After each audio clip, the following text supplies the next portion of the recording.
Here's something I'm going to fix up. I got this Hudson Bay Company battery charger for $15 at Restore.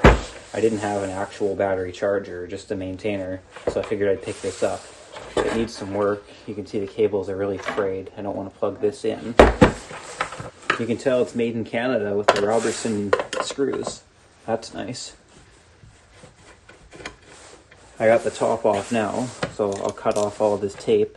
I was going to just start trying to unwrap it all, but that would have been way too much work. Oh, they even used popsicle sticks. Really tried to maximize that repair. What do we got here? The hot side just goes to the primary of the transformer, and then the neutral goes to the switch. You can see there's some age to this because the plug is non-polarized. I'm not sure when that became a standard in Canada. Now I'm going to be using another device with a non-polarized plug to fix it. There we go.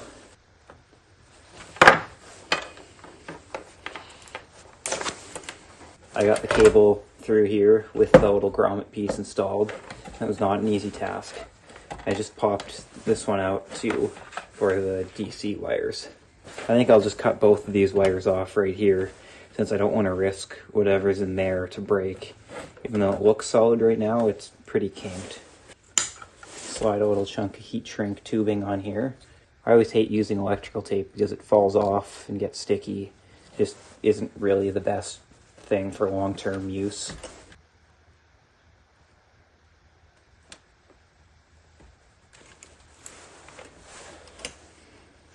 And make sure you actually loop it the way that the nut tightens, otherwise you'll just be spinning it off. Straighten these wires out and solder them together. I feel like this heat shrink shrunk on the wire down here. I tried to keep it a ways away, but I think it got too hot.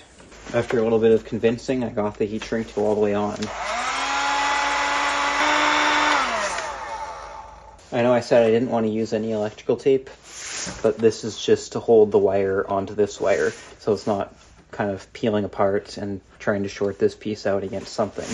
Before I reassemble this whole unit, I want to meter everything out and see if I'm getting the voltages I'm expecting. We have a single diode here, so I'll be getting half-wave DC out of this unit. I've done a quick drawing to demonstrate what it will look like. So if you had your AC coming in, a single diode, there's your half-wave DC. It's approximately 45% efficient. That's just a rough number, not exactly. So that means that the output tap on the transformer would be approximately 27 volts, we could say, and that would give us 12 volts DC. That's with half wave that we're using here. If it was full wave rectification, you'd have a lot higher efficiency. Again, not in the real world, but that means we'd be getting about 13 volts AC, giving us 12 volts DC. You can see here every single alternation of the AC wave is flipped, so we get full wave DC, unlike here where only the positive sections are because we only have one diode, so it's half wave. Doesn't really matter for charging a battery. I've just powered it up. We'll get the meter in view. If we go directly from the hot and neutral, we'll get 121 volts, which is essentially what's coming out of the wall.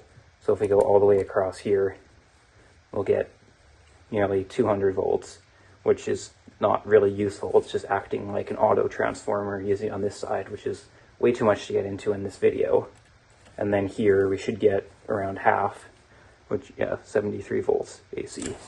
If I measure between the two outer taps, I get 28 volts, which lines up pretty close to what I calculated.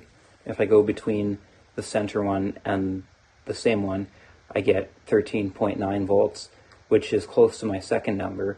If you take that number into account, that you only want 6 volts out, it will work out. So now I'll check the DC to make sure that this diode is doing what it should be doing. There's our 12 volts, obviously a little bit more because you want more for a battery charger. If I switch to 6 volts, we get 8, which seems to be a little bit more than I'd think is optimal, but it still works. I think that's all we need. So I've verified everything works and shown a very brief theory on how it works, so hopefully you'll understand more how transformers and rectification work.